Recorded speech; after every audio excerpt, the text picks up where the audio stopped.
Hello, YouTube. I've got a new setup here. So I just want to make sure. I've got new equipment, so just bear with me. Okay, I'm getting on Facebook now. Live. Go live. Okay. Alrighty. Just waiting for Facebook. Still sick. Been sick for 2 weeks now. Getting kind of tired of it. Okay, just a sec.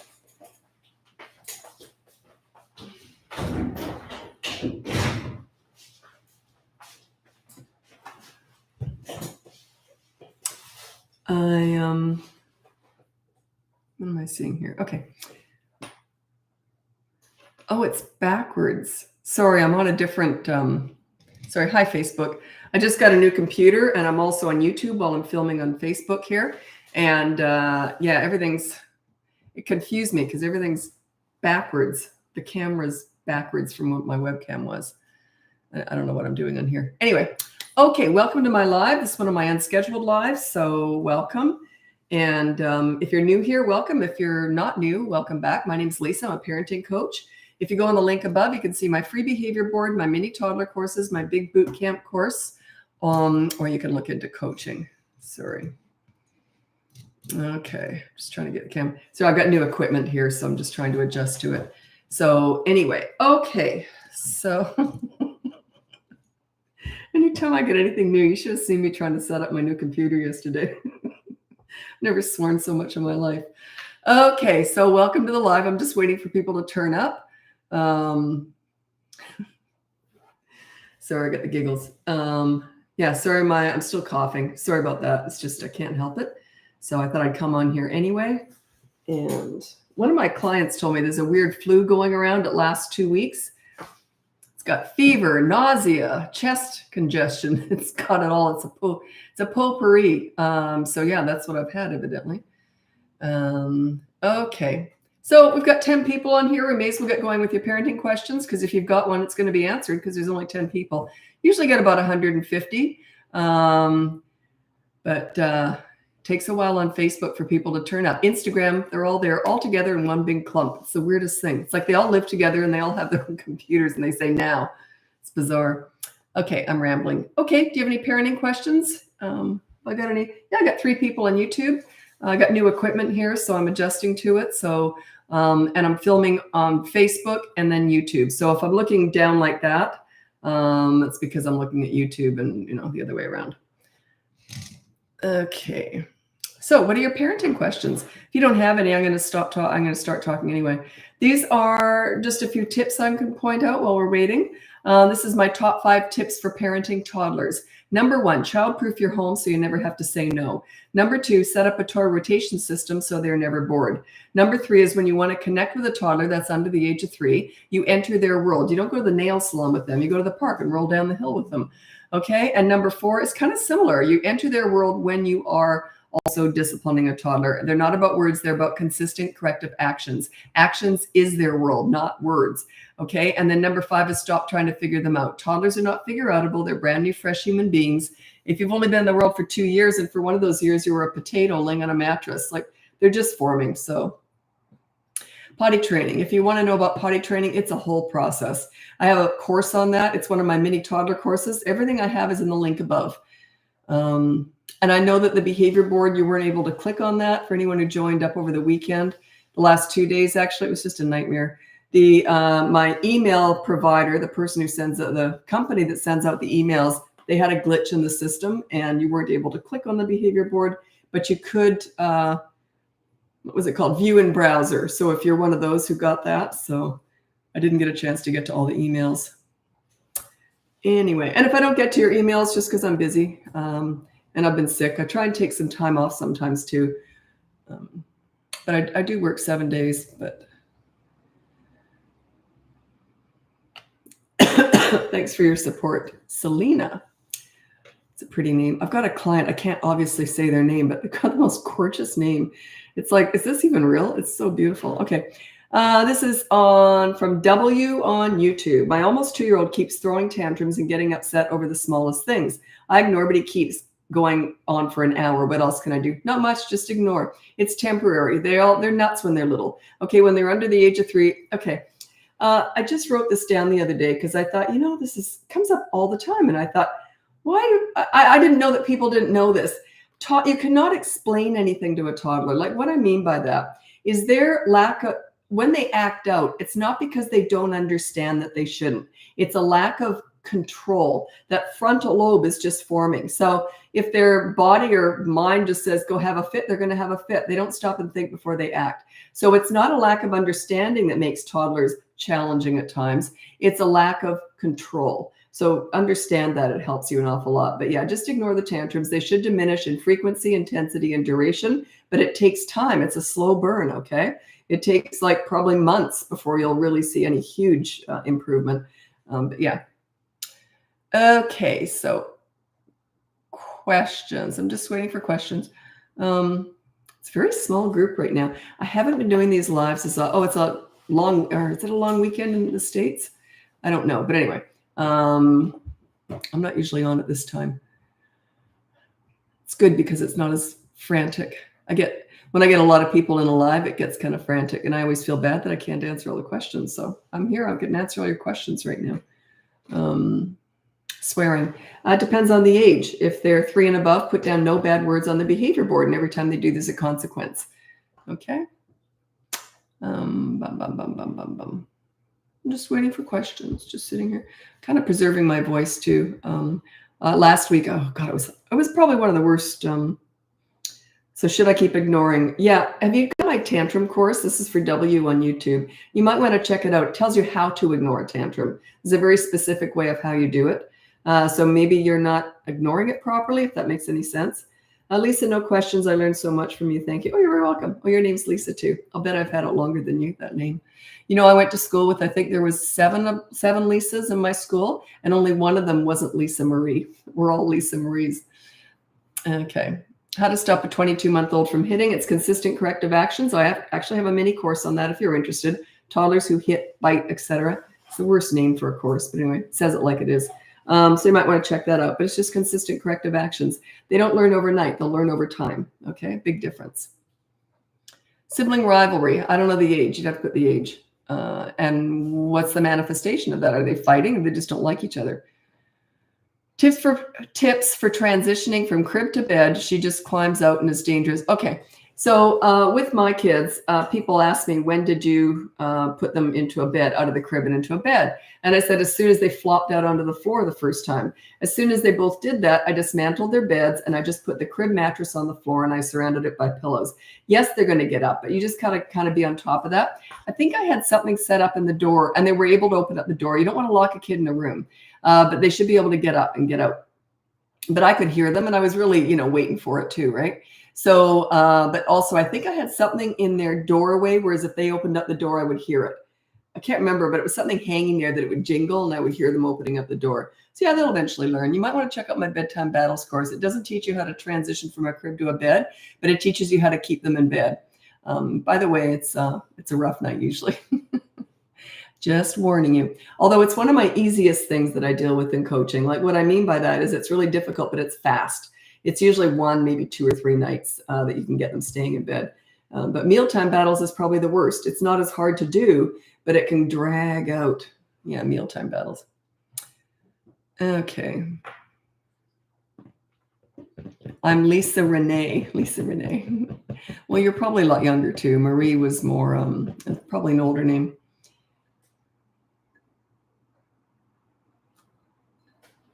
I was born in 1960. I'll tell you kind of a funny story. I was adopted and I know my birth name, but anyway, so they usually do change it, right? So my last name was Hanky, my parents' name, who adopted me. It was Hanky. So they were going to name me Anita Marie, and then Lisa was going to be my middle name. So it was going to be Anita Marie Hanky.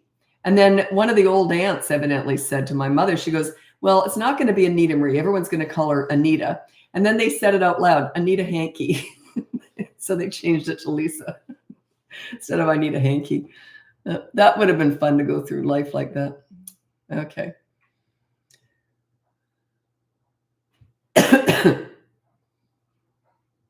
And if I don't get to your emails right away, I apologize. I don't answer general parenting questions on email. This is where I do that. But if it's just I just can't always get to the emails in the same day. I usually get to emails within, I would say, usually 48 hours. Not always, though. Just to let you know, some people get mad. Well, you didn't answer my email. I'm busy. I answer clients I'm working with, obviously. But other than that, I have to put other stuff aside. Sibling rivalry. Okay. Sibling rivalry. Just turned 3. Boy, doesn't want to share anything with 1-year-old brother. Okay. There's a lot of different ways to deal with that. But if he hits, that's one thing. Also, if he has things that are too precious he doesn't want to share, you can say you can keep that in your room. Also, I think it's kind of up to you to not allow a 1-year-old to infringe on a 3-year-old's playtime. I think they deserve to play on their own for a while too, like with their own stuff. Or you could try and make the 3-year-old the hero. Oh, look, you can show him how to do that. But generally, they need their own time and their own space to do things too. So put them in an area where the 1-year-old has no access. I even had a client, God, this was a long time ago. I can't remember how they did it. But you know those child gates, it was around the PlayStation or something. They gated off the older kids in the gate around the TV with the PlayStation.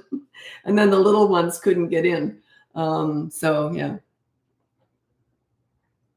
I do think that it shouldn't have to share everything when you're 3 years old with a 1-year-old, because it's,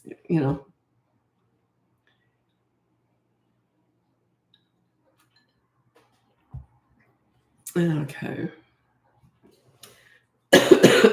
Yeah, I'm still sick. Can't get rid of this stupid bug. Sorry about that. Okay. If you're on YouTube, I got a brand new computer. I went out and bought an iMac. Why did I do that? Oh, yeah, because I want to be mobile with my MacBook. And I had so many, it was like an octopus. I had so many things plugged into it. I just wasn't mobile. Plus, I would panic if I was out with it and anyone grabbed my MacBook. I was terrified because I'd be cutting me off at the knees with my business, right? So that's why I've got an iMac. If you notice, if you're on YouTube, it's quite different looking. You can see every sag and wrinkle, but that's to my advantage. Being older is to my advantage in my business. So I'm in my 60s. I first started my business when I was in my 40s, and there was a disadvantage to that because I specialized in teen crisis work, and a lot of my clients were older than me. And so now I'm older than all my clients. How do you consequence a 2-year-old for hitting her baby brother? Yeah, you got to keep the baby safe, by the way. You got to supervise them. You just say no, and then you remove them or remove the fun from them. So it's just, I actually have a course on that if you're interested. It's one of my mini toddler courses. It's called Toddlers Who Hit, Bite, Etc. It's got the worst name, but it says it like it is. And yeah.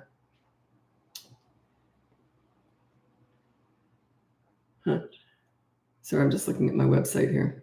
There was a glitch in the delivery system. The company that I used for my newsletters they had a glitch over the weekend. So if you had problems downloading your behavior board, which is free, it's in the newsletter. If you had problems, it's up and running now. Also, if you have an old email and it's not working in the old email that you got, just look view in browser. You'll actually get the behavior board.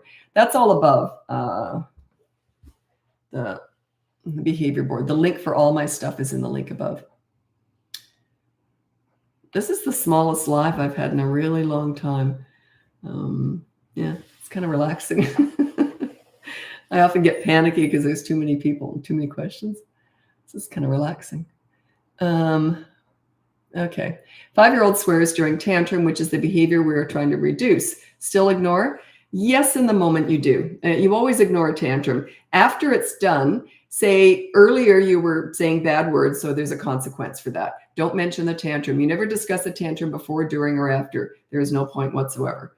A tantrum is just an emotional lack of control at not getting what they want, when they want, and how they want it. You do not need to address any feelings or thoughts around that at all. Their lesson is you ignoring it. That is the lesson. That is your way of communicating, is to ignore the tantrum. So yeah, just say you were swearing earlier, so let's go to the behavior board. Here's your consequence. But yeah, you do ignore during, yes. Well, you didn't put the ages. Yeah. You asked about second and third child fighting. I don't know how old they are. 16 years old, 6. I need an age. You have to put the ages down. Where can I find the hitting course? If you go in the link above, you'll see all my courses are in there. Just scroll down. I'm looking at it right now. It'll take you to bratbusters.podia. Podia is where all my courses are. And it is the fifth course down. It's the last one, actually, before my coaching information. If you're interested in coaching, my daughter just did an intake form. So you have to answer a bunch of questions. I can't take everyone on right now. And my daughter she does my marketing. She does all my videos. She does all my social media. All that stuff I'm useless at.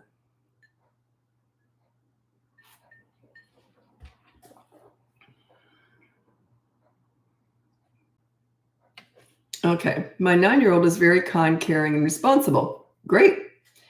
We use your amazing behavior tips, and I'm a leader. But my daughter, oh, here we go. Really wants a phone when she makes her confirmation, Ireland. She'll be 11, and I'm pretty confident she'll use it correctly and will monitor correctly. But what's your opinion, experience on phones for preteens? I don't really want to have an opinion on that. The reason is there's no study out to say what age they should have phones. And they're going to do what they're going to do on a phone. By the way, if they can't get access to stuff that they want and you don't want them to have on their phone, they'll get to it on a friend's phone anyway. So anything that you think you can do to stop them from seeing stuff on the internet, they're going to see on their friends' phones. So yeah, I might wait till she's going to be 11. I might wait till 12 or 13. Yeah, I might just say. But here's the problem. Do all of her friends have phones? Yeah, I don't know. It's a gray area. Anytime you kind of hum and haw with something, like anytime I do, because parenting's sort of my lane, but if I'm humming and hawing over something, then it's not that big a deal either way. It's kind of a gray area. I always say the hardest decisions are the ones that doesn't really matter which one you make. You know what I mean? When you're going, should I do that? Should I do that? If it's that hard to make a decision, no decision's probably that bad. Don't come at me with that if you make a bad decision, said Lisa. Okay. You said they're 11 and 4, but I forgot the question. So you have to put the whole question and the age in there. Sir, I'm new here. I'll get the hang of it. They are both girls. It takes a while. Yeah. And this is a really calm one. These lives can get really busy, but I'm on here at a very weird time because it's like Sunday dinner for a lot of people right now. I get a lot of, I'm on the West Coast of North America, and I get a lot of East Coasters, and they're like dinner time on a Sunday night right now. So I use your methods, and it helps with my 15-year-old son. He says mean things while he's doing a consequence. I ignore, but will there ever come a time I can address this? Yes and no, but I don't know your relationship. That's the problem. Right now, teenage stuff is all coaching, but it doesn't sound like you need coaching, full-on coaching. But if you want it, you can look into it. But yeah, there usually comes a time when things calm down. With consistency. Also, make sure your listening skills are really good, because that's gold. Your listening skills, it's everything. I'm going to read out my top 3 tips for parenting teenagers. This is my top 3 tips for parenting teenagers. Number 1, listen to understand and show empathy. You don't listen to gather information to lecture with, or they will shut you out. If they want your advice, they'll ask for it. By the way, they already know it. Okay, number 2 is you negotiate pretty much everything. It goes something like this. Hey, I want your dirty clothes in the hamper from now on. What do you want from me? It's not a blanket statement, but try and negotiate as much as possible. It makes them feel respected. And when they feel respected, they tend to respect you. Okay. Number 3 is don't sweat the small stuff with teenagers. If they do something stupid and it's not a big deal, I would just say, well, that was stupid. Do you want to hear what I did when I was your age? Laugh it off. Okay. They're allowed to make mistakes. They're allowed to not be perfect, just like you were, just like you are. Okay. Parents are often harder on their kids than they are on themselves, and kids pick up on this, especially teenagers. How come you're allowed to do that? How come you're allowed to swear and I swear and you see what I mean? Like, they're watching you. Oops. Okay. Okay, there we go, Allison. Okay. 11 and 4-year-old, second and third siblings. Fight more than the other 2. There are 5 kids in total. My 11-year-old always says she wishes her sister had never been born. I kind of ignore that kind of stuff. 11 and 4 years old. Here's what you do. It's actually quite a good one. Generally, the 4-year-old is instigating it, because the 11-year-old doesn't usually want anything to do with the 4-year-old, right? But the 4-year-old's trying to get the 11-year-old's attention. That's generally how it works. I'm just guessing here. I could be wrong. I could be. I usually say, but I'm probably not. But this time I could be. I don't know what's going on there. Anyway, so what you do is you say to the 11-year-old, when they do If they're mean to the 4-year-old, say the 4-year-old gets to play with your favorite toy or your favorite activity for 30 minutes. So if you're mean to the 4-year-old, the 4-year-old gets to play with your favorite activity. If the 4-year-old's mean to the 11-year-old, they can't go near the 11-year-old for the rest of the day. That might be one consequence. Or another one might be they just have to do a chore. Check out the behavior board. You can start there. If you got 5 kids, you might want to check out my boot camp course. It goes into great detail over 5 weeks in your leadership. Yeah. If they're your second and third kids, you might already have a teenager. I would say that boot camp course can go up to 14, depending on the maturity level. If they're really advanced for their age, you know what I mean, 14 going on 40, then maybe not. But even that, a lot of my clients have teenagers and they've got younger ones. They bought the boot camp course. It goes from 3 to 12, by the way. And they said it helps with their teenagers too. It's just about you and your leadership and your accountability. And then you're teaching them how to be accountable. By the way, summer's a really good time to get this going. If you're in this part of the world, summer vacation, the boot camp course would be perfect right now. It starts slow. It's not like you dive right in and it's hell. The oldest is 15. Do you know what's interesting is it's Allison. So you got 5 kids. And that's your second and third. So you've got 15, 11 is your second. Your 4-year-old's your third. You got 2 more under 4. Wow. What was I going to say? The most common age, I specialize in teenagers, and the most common age for parents of teenage boys, the boy is 15. It is unbelievable how I would say it's 95% of parents with teenage boys hire me when their sons are 15. It's that high. 15 is a real turning point for boys. Girls anywhere from 12 to 16, up to 18, whatever. But boys, it's just unbelievable how many of them are 15. I've got a lot of clients right now with 15-year-old boys.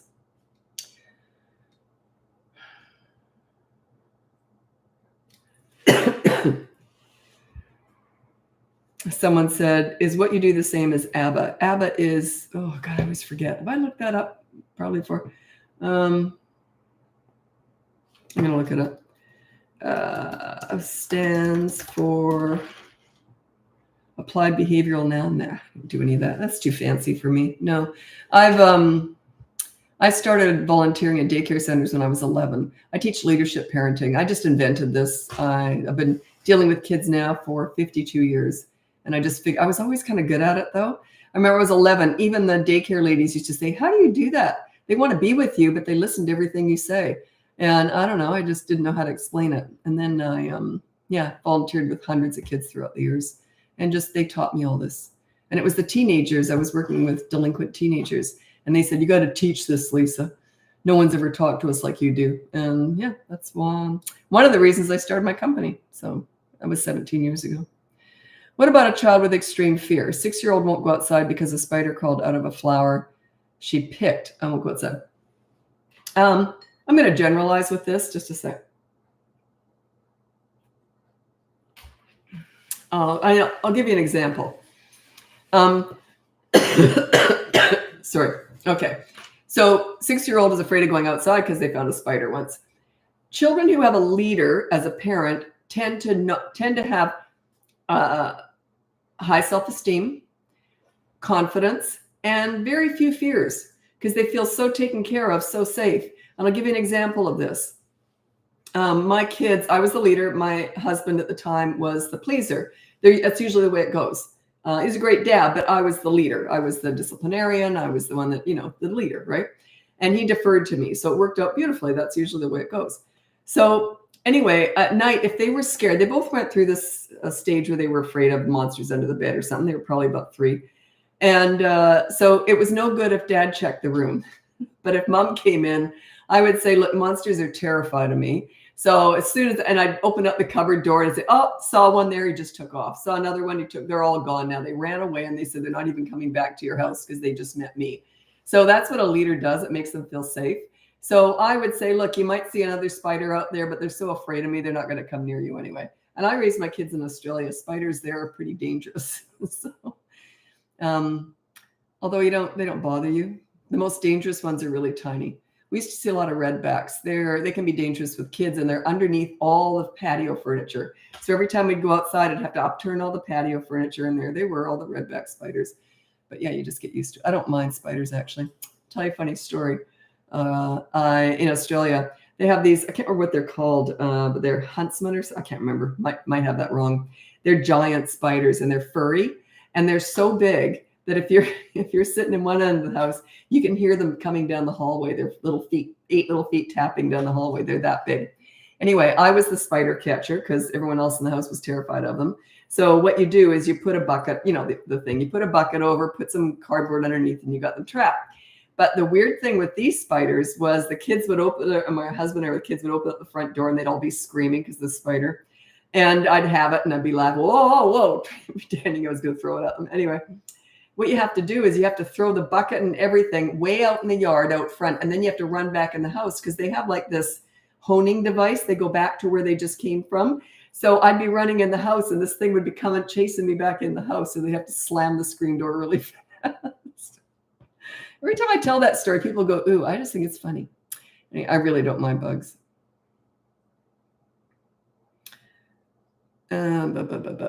Yeah, set yourself up as a leader. It tends to eliminate a lot of your kids' fears and anxieties and stress. They just feel safe. They feel more controlled. They feel like you know what you're doing.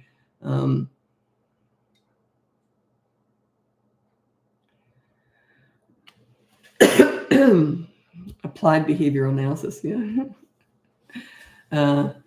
I deal with a lot of my clients have child development degrees. They're child psychologists. They might be principals, teachers, a huge portion of my clients.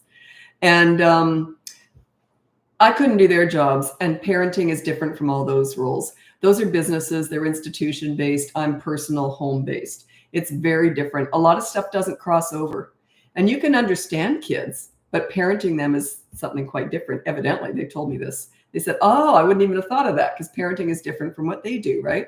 So yeah, when I get a child psychologist for a client, people find that hard to believe. That, you mean they struggle with parenting? It's different. It's just, you can understand kids in a lot of ways, but still not understand the parent-child relationship. Or you can understand it, but maybe not be, really comfortable or confident with it. So yeah, it's a different relationship to anything else. It's personal. That's why. And a lot of my clients are highly successful, running giant corporations, maybe running schools, whatever. And that they have 1 or 2 kids at home that are driving them insane. And they're well, not anymore really, but yeah, it's frustrating. I can see that. You should make memes with your catchphrases and share them so I can share them, like ignore the crazy and reward the calm. Yeah, my daughter works with me. You should see all the stuff that we want to do. It's just a matter of time. And my focus is the clients, doing all this, but all that other stuff, we'd like to do podcasts, write a book, we've got all this stuff in the works, stuff that's going to come, but we've got to take it very, very carefully, because if I ever got too busy or if she did too, and we're just focused right now on growing, but doing it very organically and very controlled. So that's why I'm not doing a lot. I'm not doing a lot of stuff I could be doing. Yeah, we got a lot on our plate. Okay. My 11-year-old is currently in therapy. She made the comment that he is barraging me. Does this mean manipulation? I'm not sure what this phrase means. Just looking for some barraging. Not manipulating. It means sort of coming at you too much. But I don't quite know. My 11-year-old is currently there. She made the comment that he is barraging. That the child, your 11-year-old, is barraging you. I don't really know what they mean by that. It could mean a few different things. Barraging you. Yeah, I don't know. I would ask them. I don't know.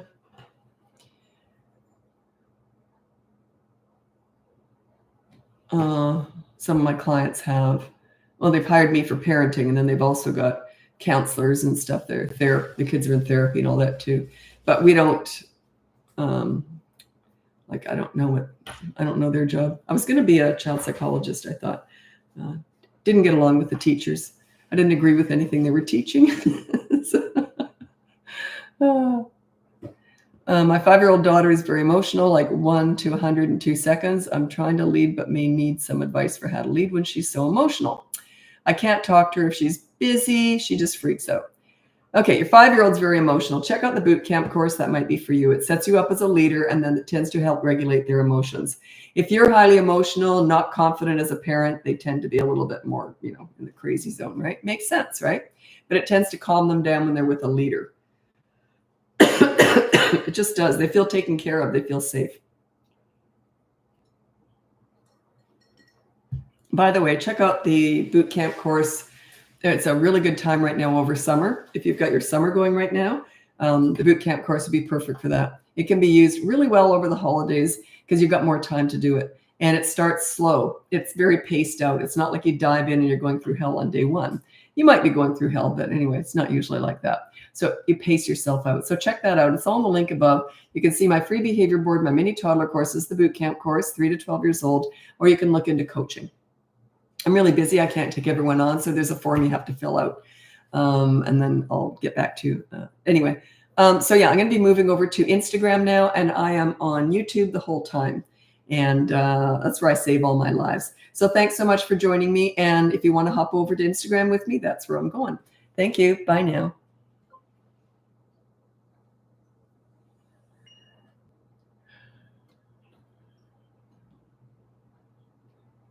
Until I'm losing my voice again. It's frustrating. It's been 2 weeks like this. Okay, so I'm on Instagram and YouTube.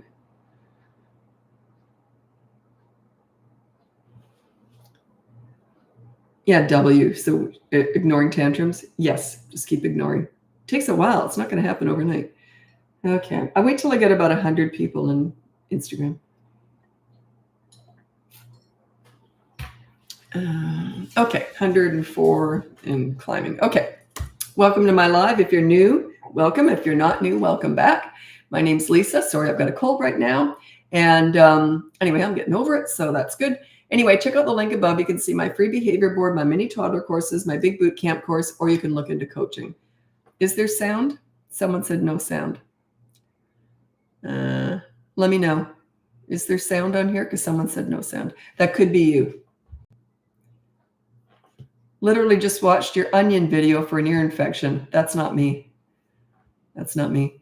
By the way, there's a lot of imposters out there using my videos. So, and this is live, so this is me. Okay, good. I got sound.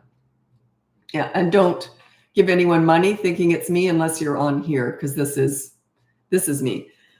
But yeah, there's a bunch of people stealing. They're scamming people, using my videos, using my name, using my information. That happens. You can't avoid that. Like as soon as one account is shut down, another one's opened up. So sounds on. Thank you very much. Okay. Yeah, just so you know, I would never post anything about an ear infection, ever. That's a medical thing. I would never, ever, ever post anything medical. Never, never, never. And even though I've got a lot of old wives' tales or old, those old fashioned cures, I don't discuss them. So my 2-year-old is starting to hit me. Check out my course called Toddlers Who Hit, Bite, Etc. You use consistent corrective actions. You don't use these words, these mini therapy sessions. I know they're trendy right now, but they're garbage. Discussing all their big feelings. And it hurts mommy when you do that. That is absolutely ridiculous. They're not about words. They're about actions. Understanding is not their problem. It's the lack of control. They learn how to control when you use actions. Their language is actions, not words. Okay. Oh, these mini therapy sessions drive me bananas. Just because they've taken off. About 40 years ago, this started coming in, and it came in with participation awards. You just turn up and you get an award. I just went grocery shopping earlier. I didn't get an award for turning up. Talk about raising self-entitled snowflakes with mental health issues. So ridiculous. You didn't validate my feelings. I'm just a bus driver, lady. Like, that's what you're raising. It's horrible. Anyway, all these mini therapy sessions, trying to make everything easy for your kids, always over-explaining everything. The more you explain, the more they complain. If you're that pleaser parent style, they're going to wipe their feet all over you. They're going to treat you like a dish rag. They'll never respect you. It's a nightmare. And it raises victims, all this woke victim culture. That's where it came from.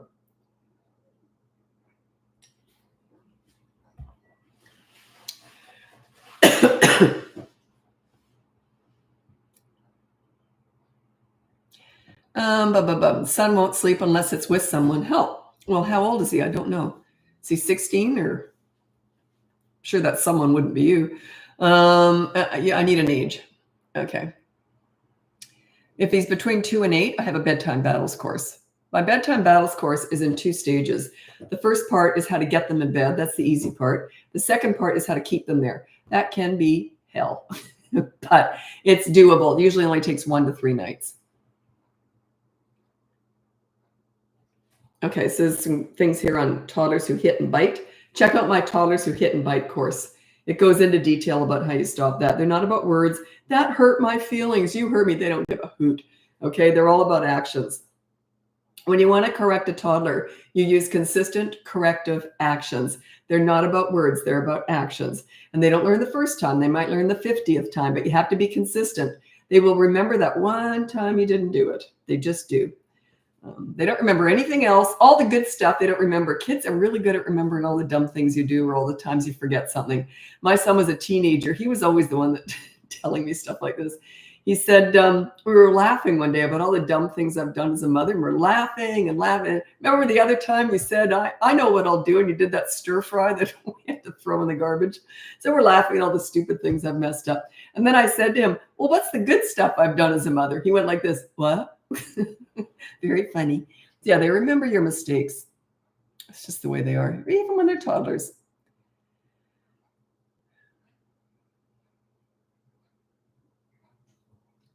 So I'm scrolling ahead just to make sure people are still here before I answer their questions. My 4-year-old keeps bullying his 3-year-old brother. Add to behavior board. Now, you got to figure out what's going on too. Often the younger one is poking the older one, either just by looking at them, or so you make sure that you know who the perpetrator is, for one thing. And if one child is antagonizing the other one, I punish the antagonizer, not the one who retaliated. There are some exceptions to that, but generally I look to who started it, and it's often the little one. But anyway, if it's just the older one bullying the 3-year-old, just say, okay, well, every time you or be mean, don't say bully. I don't like using the word bully because it tends to be a noun, not a verb.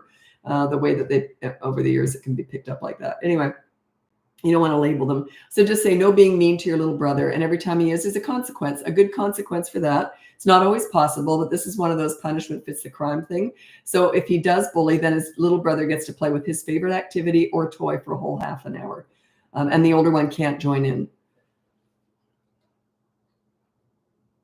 That's one of the quickest, the most effective consequences that my clients tell me about. They say, yeah, that one works. The older one having to hand over their favorite activity to the young one that they just hit. They tend to not hit much in the future if that happens. It's the older one for sure. Yeah, then use that one. They get to play with your favorite toy. Do you have any ideas for what to do with a 2-year-old for being scared to walk outside? Well, I don't have any context around that. Did something happen or, yeah, I don't know. When 10-year-old chooses to lie a few times, do we raise the level of consequence? You can, but you got to do it carefully. So you say, okay, so no lying. That's on the behavior board. And when you catch them in a lie, you say, okay, here's the consequence. So they lie again. They lie again. I'll say, you know what? That's 3 times this week. We're going to go straight to media blackout this time. Don't announce that ahead of time. Just come in later and say that one. And then, not fair, not fair. Well, that was your choice, wasn't it? Yeah. And what's interesting is, what show was I watching? It was something interesting. And this person was talking about, I know what it was, but I don't want to say what it was. It was a Netflix show. And it was a documentary, and it was bad. But their message was good. The message is that you want to teach children. It was with teenagers, this documentary. You want to teach them to be accountable for their own actions. And that's what this is all about. Okay. So you want to teach them, hey, look, that was your choice. So in other words, you make a good choice, your life is good. You make a bad choice, I'll make sure your life ain't so great. I'll come in with a consequence. So it's all up to them, good and bad, no matter how you choose. I never told my kids what to do. I laid out the law, the rules. You go to bed at night, you sit down, you don't get up at the dinner table. And then I never told them not to. If they chose to, then there'd be a consequence. Oh, you're doing the dishes tonight. Thank you for that. stuff like that. So they just learned. Yeah, I never told them, I never micromanaged. I wanted them to be self-disciplining. I wanted them to be responsible. By the way, when you raise your kids like this, they tend to be really confident and just sort of be proud of themselves, right? Oh, geez. Sick of being sick. My roughest days with this cold have been Tuesdays and Thursdays because I knew my lives at the end of the day. And sometimes I have coaching clients after that too. So I'm talking all day coaching clients, and then I have to do a live for an hour and a half. And then I sometimes have, when you got a froggy voice, that is tricky. And someone said, oh, you should have tea with honey. Well, I'm vegan. I can't even have honey. Okay. My almost 2-year-old just started daycare, and she constantly cries once we're home and in daycare as well. Not sure how to comfort her. Okay. It's just a temporary thing. It usually can go 3 to 6 weeks around there, but might be longer, might be shorter. But yeah, they just eventually learn. You don't make a big deal out of goodbyes or hellos. You just say, okay, see you later. And you walk off. And then when you see them, okay, we're going to go do the grocery shopping before we go home. Don't make a big production out of a goodbye or a hello. It just adds emphasis to it. So yeah, keep it really matter of fact, like it's no big deal. You asked about your granddaughter. I don't teach grandmothering. I teach parenting only. I'm very, very careful about that. I'm a grandmother now too. And I always say, it's none of, I believe in this. It's none of my business how my kids parent. I'll never say anything. But if they drop the kids off at grandma's house, grandma's rules. So yeah, lemon water, boost your immune system. Yeah, I don't know what cat's claw is, but I've tried a lot. I've tried so many different things because I'm a gluten-free health food vegan. So my daughter's got a naturopathic nutritionist degree. So yeah, we're pretty good at eating healthy, but sometimes you just get sick, right? My 5-year-old has massive tantrums after school, asking me to buy chocolate, screams and kicks. You would have built that for sure. So yeah, check out the boot camp course, set yourself up as a leader. That would have been an expectation, that entitlement to getting chocolates. You would have built that expectation for sure. Even if someone else did it, they wouldn't be doing that with you unless you did it. At 5 years old, no way. So yeah, check out the boot camp course. It'll set you up as a leader so you know how to handle stuff like that. Did you raise your kids vegetarian? No, and I would never do that because I don't really know. Like I want to cover all bases and give them everything just to make sure, because I don't know. I'm vegan, but I'm not pro-vegan. If I ever start craving meat, if it's only been 9 years, if I ever start craving meat, I'll eat it. I think you listen to your body. So, and I'm not radical. Like I'm very radical with myself because I'm in my 60s now and I like to look and feel a certain way. So this works for me right now. But if it ever stops working, I won't do it. But yeah, nobody really knows if being vegan is, people argue it. Anytime you see people arguing stuff till their death, like veganism, religion, all that kind of stuff, no one knows the real answer, right? Because there's too many opposing views. Nobody knows for sure what the absolute best way to eat is. And you can find confirmation bias for anything you believe in like that. Someone said, why are you ignoring my comments? I got a lot of people on here. Yeah. Okay. 4-year-old had tantrum for 20 minutes, then apologized for yelling, etc., and asked if I could help him now that he has stopped learning or getting his way. I don't know what he wants help with. I don't know the context around that. I'm thinking it's getting his way. That's my gut reaction. But I could be wrong. Apologized for yelling and asked if I could help him now that he has stopped. So he wanted help and then he had a tantrum because you wouldn't help him. Now that he's stopped, now he wants your help that you already said no to. There's no way I would give into that. So, but I don't know if that's the case. I could be wrong. Okay, 2.5-year-old doesn't want to potty train. That's a whole system. Check out my potty training course. It's one of my mini courses up above. If you go on the link above, you can see my free behavior board. By the way, that's up and running again. It was down over the weekend. The company that I used for my newsletters, they were having a glitch. It's the second time that's happened. Not happy about that. But anyway, and you weren't getting the behavior board, but now it's up and running. That's free. It's in my newsletter when you first sign up. Or you can check out my mini toddler courses. I have 4 of those. So that might be good for potty training. Actually, that's my, is it? No, bedtime battles or potty. I think potty training is probably my favorite course because I wrote that course 15 years ago and I haven't changed it. So yeah, I really like that one. Anyway, check it out if you want. And then my big boot camp course, summer's a really good time to do that. You got lots of time. Tends to accelerate and work better when you got more time. So, and you can do it when you're on holidays too. Like if you go away, just make the rule and consequence appropriate for when you're away. 16-month-old throws tantrum unless I pick her up off the floor and hold her constantly. Yeah, I wouldn't do that. She's 16 months old, and this kind of starts at 16 months. In other words, she wins. So yeah, you're rewarding the tantrum. It's exactly what you're doing. So yeah, check out my toddler tantrum course. That might be a good fit for you. It explains how you effectively ignore a tantrum. You do ignore a tantrum, but there's a way of doing it. Otherwise, it's just mean. So.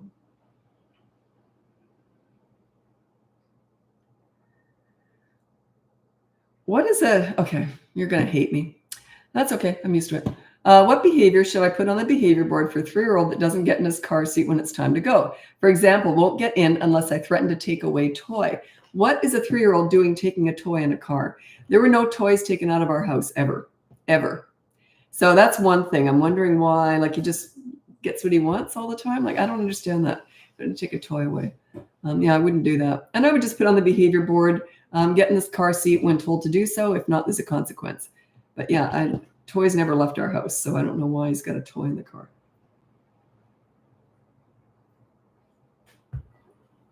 If you want me to go on about that, I will, but there's a reason for that.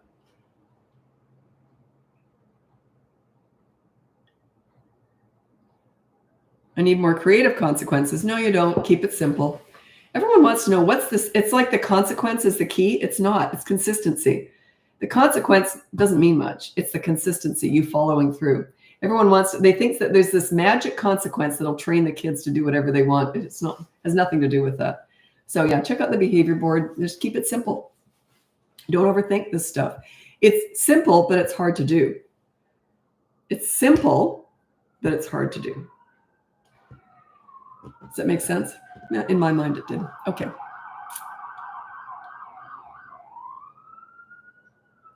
Oops, what time is it? Okay.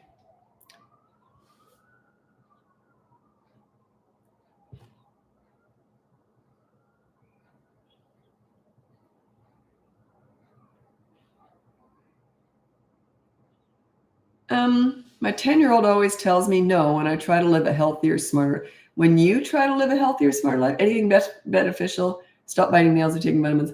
I'm kind of thinking you might be a bit of a nag. Are you? Do you repeat yourself? Yeah. I don't know. That's my gut reaction. Like if a 10-year-old just says no to everything, that says to me that you might be a bit of a nag. Going on about the same thing, just annoying them. Is that where you're at? Check out the boot camp course. Might be a good fit. It's a toy monster truck, but noted. Yeah, do I really want to go on about that? Just my voice isn't great. So I know once I get passionate, when I get on a ramble about something like toys, when you take them outside of the house, I don't like doing it. I never did that. Yes, you repeat yourself all the time. Yeah, that's why. Yeah, and check out the boot camp course. Might be a good fit.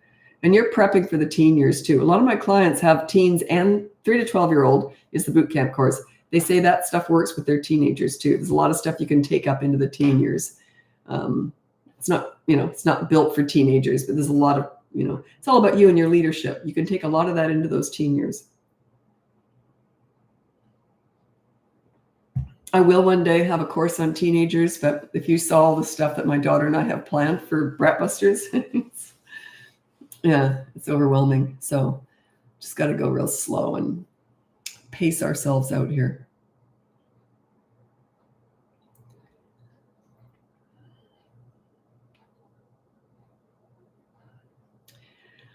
Uh, okay, how do we begin reducing electronic time without being abrupt?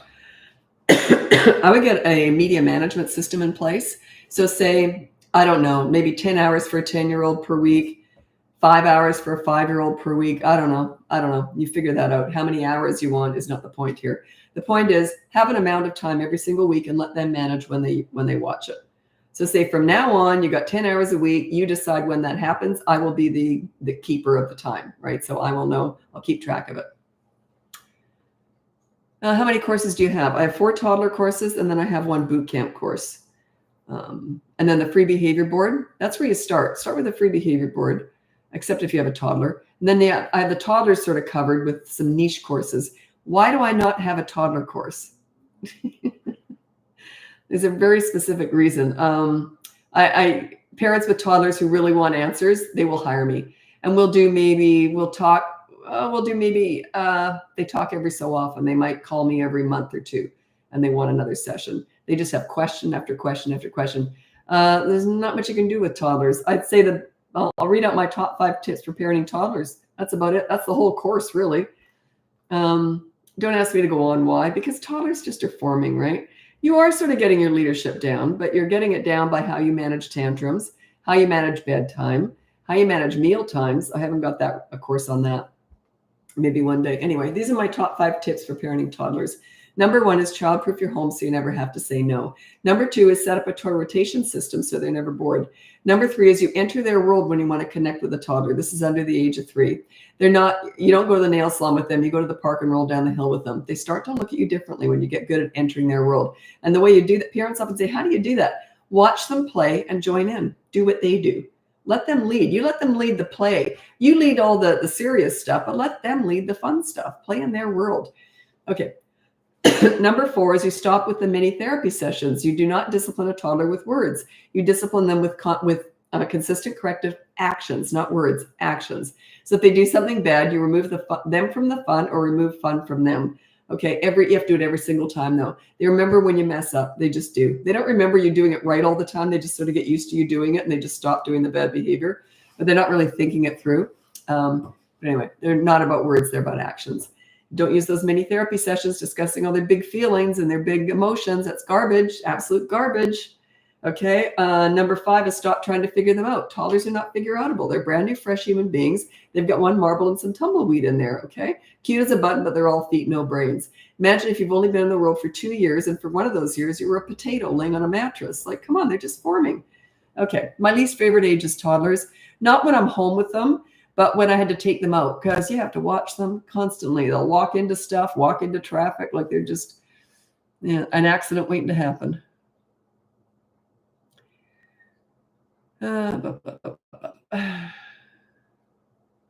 No, I don't have a book right now, and I've never read a book on parenting or kids. Everything I teach is just experience-based with kids. Yeah, one day I will write a book. That's another thing I've got on my list. I think I'd have to quit coaching for a while to do all this stuff because, like, I look at my schedule, it's just packed. So anyway, one day.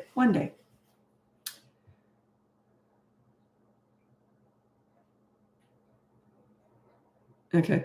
What do I do if someone else's kid is taking toys away from my kid? Put up with it or just don't see that friend anymore? Nothing you can do. Nothing. I would never, ever, ever discipline someone else's kid or ask someone to, unless they were really hurting other kids. Yeah, it's none of my business. So yeah, I've actually lost friends over that. Like if I only had friends that we got together because we had play dates with our kids, and if they were aggressive or bullying my kids were not aggressive at all. So if they were doing something nasty to my kids, I just stopped seeing them altogether. Yeah.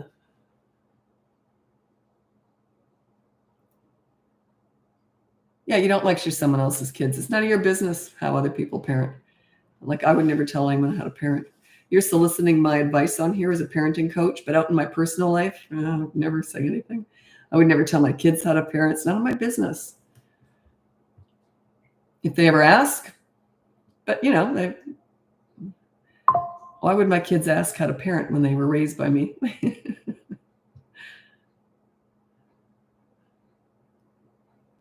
My business is Bratbusters, yeah. Yeah, your focus is on fostering good parenting, not fixing kids. Well, you don't fix kids, you teach parents. Leadership is, they're just, your children are a reflection of you. They have their basic personalities inside there, but their behavior, especially between the ages of 3 and 12, all their behavior is a direct reflection of your parenting. It has nothing to do with them. It's your parenting. You know how I know that? Because I've worked with hundreds of kids, troubled teens, everything, and their behavior became very synonymous with my leadership, no matter how they were parented. When I was working with them, they became, under my leadership, they liked themselves, right? You want to bring out the best in kids. Yeah. Okay. Oh, someone's getting snotty in here. I get kids on here. Okay. Can you give advice on how to put toddler to sleep? She just doesn't want to. Check out my bedtime battles course. It's from 2 to 8 years old. But I don't quite know what you mean, but she just doesn't want to. Is she napping too long during the day? I don't know. That could be it. Where am I? Am I on Instagram? Okay. I got to move over to TikTok now. If you want to join me over there, you're welcome to do so. It's Bratbusters Parenting. That's my biggest platform. I go from Facebook, my smallest, then to Instagram, then to TikTok. That way I don't double up. So sometimes I'll go back and forth because I get mixed up. But yeah, I always go from Facebook to Instagram to TikTok. And I'm also on YouTube the whole time I'm doing these lives. Anyway, thanks so much for joining me. And if you check out the link above, you can see my free behavior board, my mini toddler courses. There are 4 of them. One on toddlers who hit, bedtime battles, potty training, and tantrums. Or else you can get my boot camp course. It's all about you and your leadership from 3 to 12 years old. Summer is a brilliant time to do that, by the way. You got a lot of extra time. It tends to work better the more time you have with your kids. And then you can look into coaching. That's one-on-one with me. I was going to tell you something funny, but they might be watching, so I can't say it. I got a funny email the other day. Anyway, okay, thanks so much for watching. I'm heading over to TikTok now. Happy parenting. Bye now.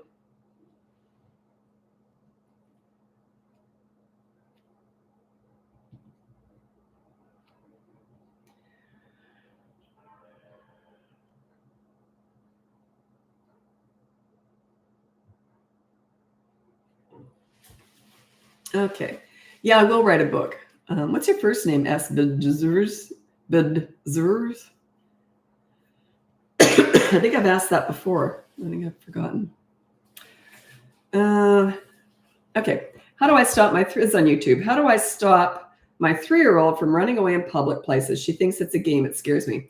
Get a leash, put a harness on her before you go out, and then I would give her a bit of a heads up and go somewhere you don't really care about. So if she has a scene, it's not, somewhere you really care about, and just say, you run from me, you're going to get clipped in. She starts to run, you clip her in. Keep her clipped in for the whole rest of that outing. Like I said, do some trial runs so that you're not going anywhere you really need to be, or somewhere that might embarrass you if she has a scene. So yeah, it's safety, right? Safety. You clip them into a car seat. Why not clip them in so they don't get run over by a bus, right? So yeah, they learn that pretty quickly, especially at 3. Samaya. Right. I've asked that before. Sorry about that. I got a new computer. You might notice the difference but everything's backwards. I don't know why. Why was my webcam? I was the other, anyway, it's reversed. Wait a minute. I'm curious about something. Oh, never mind. Okay, I was going to try and read something, but I've got nothing to read. Kids complaining they're bored. Woo, I got a good answer for you. Anyway, this was, both my kids did it. They were about 5 years old. My son's the older one. He was 5 years old, had been at a friend's house, and he came home. And he said, he obviously had seen that at the friend's house, and the friend's mother would have given them some reward for it. So he says to me, my son said, "I'm bored," in that snotty tone. I'd never heard that before. And he was 5 years old. "I'm bored," just like that. And I looked at him like this. He knew right away he'd made a mistake. And he says, "Never mind, I'm not bored. And I says, "Oh, is my precious angel bored? Come with mommy." And he's like, no. I took him in the laundry room, filled up a bucket, and gave him a mop. He was never bored again. Anyway, it's not my job to juggle and keep them entertained all day long. They had a good life. I made sure of that. They're allowed to be bored once in a while. Anyway, and it was 5 years later, my daughter did the exact same thing. She didn't say it in quite the snottiest tone, but she goes, "I'm bored." And I went my son heard, and he started laughing right away. He came running right away. And I just looked at her like that. She knew right away. Exact same thing. As funny. They never said they were bored ever again. Yeah, don't challenge me, kiddos. Don't try to outsmart me. It was so funny. I love parenting. It was the most fun I ever had. Yeah, if they're bored, I can find lots of chores for them to do. And the thing is that I knew I was meeting their needs and managing their wants, okay? Their needs were already met. They had a great life. We were out and about all the time. And it wasn't my job. If I needed to do something, or I just needed some no kid time, I'd just say, scram, mom needs some time to herself. And they'd happily go off and scram. They had a good life, okay? If they feel like they're somehow not loved or not appreciated or they don't get enough attention, then maybe they are bored. Maybe they do need more attention from you. So you got to make sure you're meeting their needs, okay, before you start managing their wants.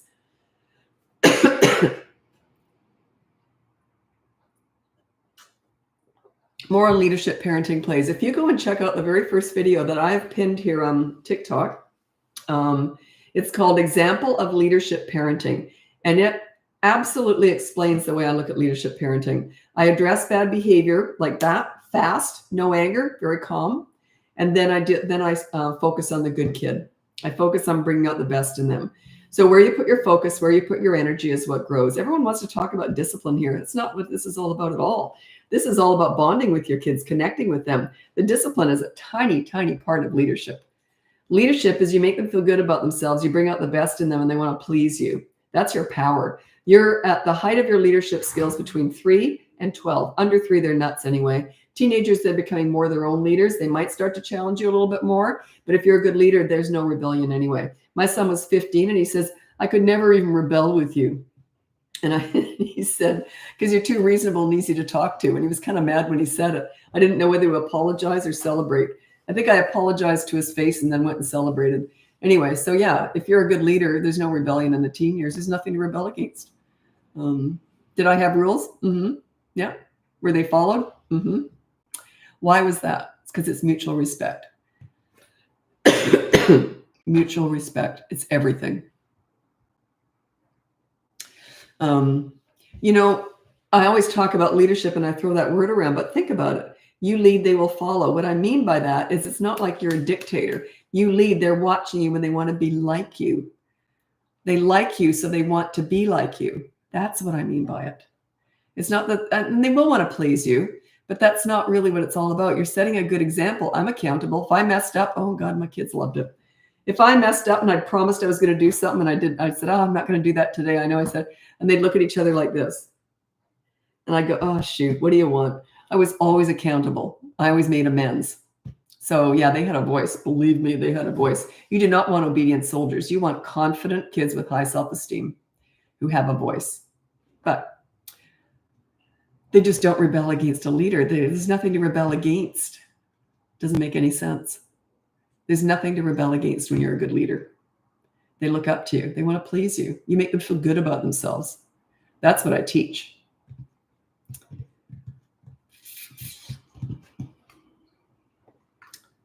Oh, I'm going to read out my top 3 leadership qualities.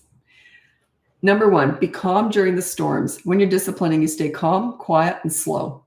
Didn't like that. I'll tell you what we're going to do. That's how I discipline. That was it. Usually if my kids did something wrong, they would come to me. Oh, I messed that up. How about no TV tonight? That's too much. Just brush my hair. That's kind of how it went. Okay, so number 1 is be calm during the storms. Number 2, be crazy during the rainbows. When everything's fun and happy, you can be nuts. I used to chase my kids around the house with underpants on my head. I was the panty monster. So yeah, crazy when you're having fun with your kids. You want to be fun. You want to have fun with your kids. Otherwise, what's the point? Number 3 is be a great listener. You listen to understand, show empathy. You don't listen to gather information to lecture with. You want to be someone they tell everything to. You want to be a safe place to land. I said the other day to someone, I said, you want to have fun with your kids or else what's the point in parenting? And they said, to raise good people. And I said, well, that sounds boring. Yeah, you want that too, but I want to have fun. I want to enjoy my life. I don't just want to raise good people. Yeah, I do, but that happens anyway if you're a good leader. So yeah, I wanted to have fun. It was the most fun I ever had, raising my kids. It was a blast. Got all that pesky discipline out of the way when they were tiny and sailed right through the teen years. There's the odd hiccup, not much. Not much. So yeah, You want to be friends with your kids, but your number one role is still, like I was mom before I was anything. And also you want to mix it up with a lot of affection. And obviously I was a very demonstrative mother, but you don't have to be like that. But yeah, affection helps too.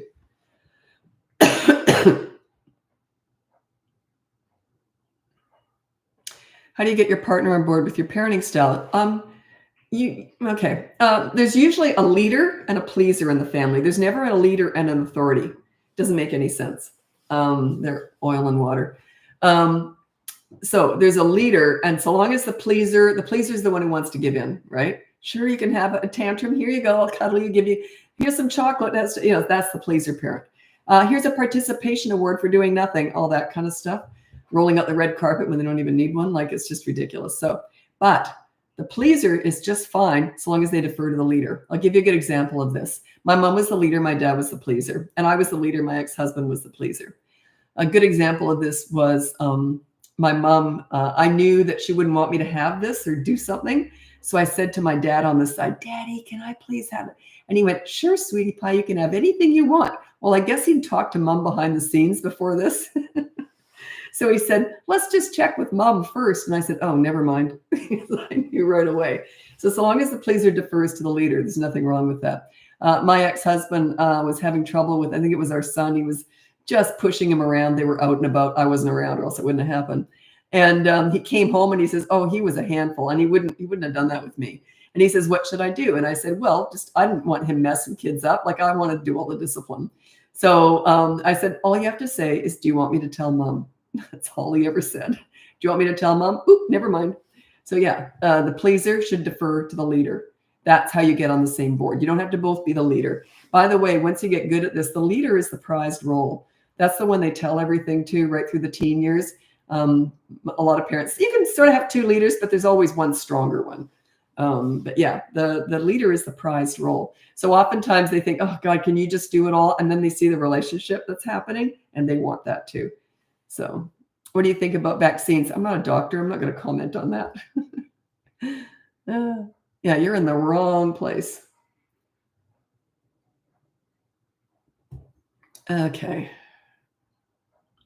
How do you handle a child who always asks you to buy him things? You apologize for spoiling him in the past and say that's going to stop now, and then stop doing it. So yeah, you built that. And I used to tell my kids, like, they never, ever would ask for something. And I used to say, if you ask, it's not a treat. It's me feeling a demand, and that will never happen. So if they ever got anything, like when we were out, it was my choice. That it was, if they'd asked, they knew they wouldn't have got anything. Guaranteed. 100%. Like at the checkout, they were always so confused by other kids asking for things at the checkout. They couldn't figure it out. And the kids would keep asking and finally the parents would say, okay, fine, just take something. Oh God, what a disaster. Oh, I see this all the time. Drives me nuts. What do you think of gentle parenting? Oh, I don't have nothing to do with it. It's not what I teach my own stuff, leadership. I invented all this. So yeah, I don't know what anyone else out there is doing. Why would I look at anyone else? I only teach through, the kids taught me all this. So yeah, what other people are teaching doesn't mean anything to me.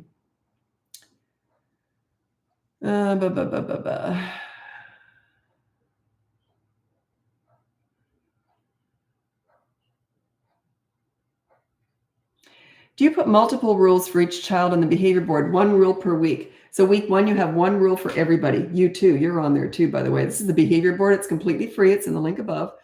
Everyone has one rule and one consequence. Week 2, everyone has a different rule and a different consequence. Week 3, now you've got 3 rules for everybody, 3 different behavior boards. You don't go past that. If you want to know more, what you do after that, because you don't use behavior boards forever. Like in the boot camp course, week 4, we go away from the behavior boards. But the behavior boards are where you start. When I'm coaching, I almost always use a behavior board, but not always with teenagers. Sometimes I won't use it. Especially in crisis work, can't use a behavior board. And we don't call it that. We call it an accountability chart or something else. And often it's just a rule for the parents and not the teenager. We're building relationships with teenagers. That's the first. You got to build the relationship before you can deal with anything else. But with younger children, the behavior board is part of building the relationship. But with teenagers, not always, no.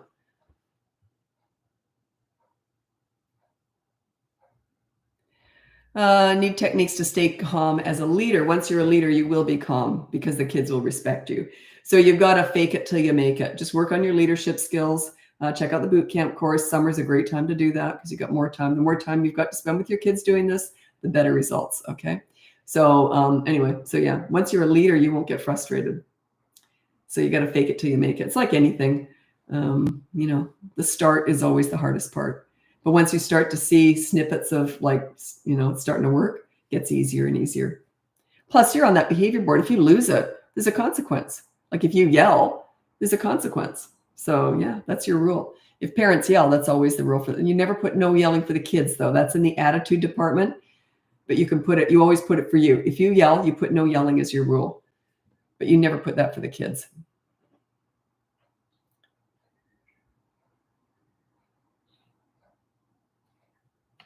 Oh, I can feel my voice starting to go. Samaya, I practically know all your answers, but just like to rehear everything every time I learn something new. That's so cute. Every so often, maybe I throw something new in there, but usually it's just rinse and repeat stuff. But then I learn a lot from my clients. I learn, having clients keeps me up to date with what's going on out there. But relationships never change. So no matter what the kid, I don't talk about a lot of trendy stuff or anything because I'm hoping that these videos will be timeless. So yeah, I'm very careful about that. But every so often something will pop up.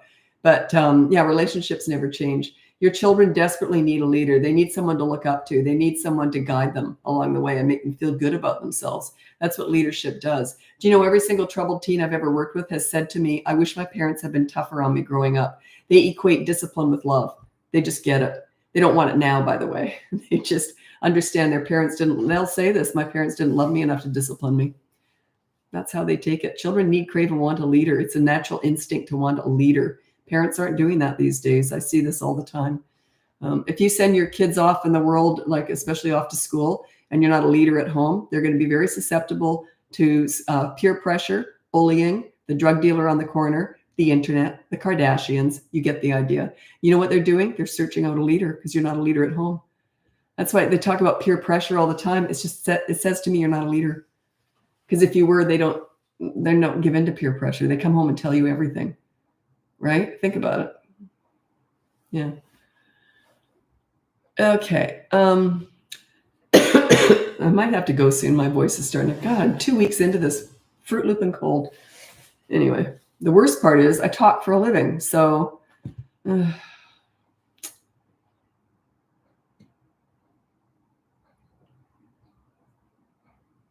then wouldn't you know, at my gym, the speakers went out. Here I am, all froggy, trying not to cough. It's complete silence.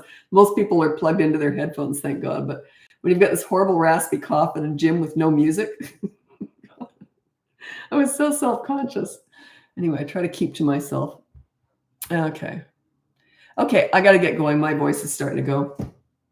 Oh, what are parental consequences? Oh, I got some good ones. One is you're not allowed to talk at all after dinner. You can only, it's with older kids, they love this one. You can only use pen and paper to communicate, and you have to put masking tape on your mouth. Well, that's not my rule. A lot of parents do that. They use painter's tape or a Band-Aid, and they put it over their mouth to remind themselves they can't talk. Kids love that. Or you have to play, if they're younger, you play hide and seek with them for 15 minutes. If you yell, you play with them.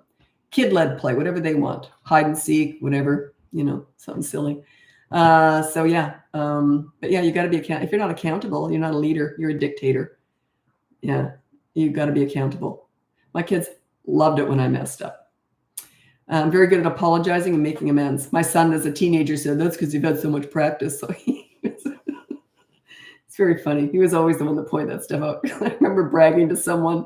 He wasn't even in the room. He was in the kitchen. I had a friend over, and I was saying, I was bragging, which I tend to do, but I always end up looking like an idiot after. I'm one of those. I brag about something, and then I end up falling on my face, just the way. I'm really coordinated, splat.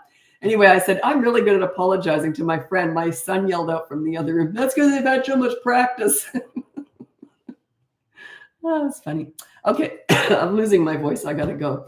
Anyway, thanks so much for joining me. I really do appreciate it. And check out the link above for my free behavior board, my mini toddler courses. I have 4 of the toddler courses: bedtime battles, tantrum busting, potty training. It's a whole party, by the way. It's messy, but it's a party. And then the last one is bedtime battles.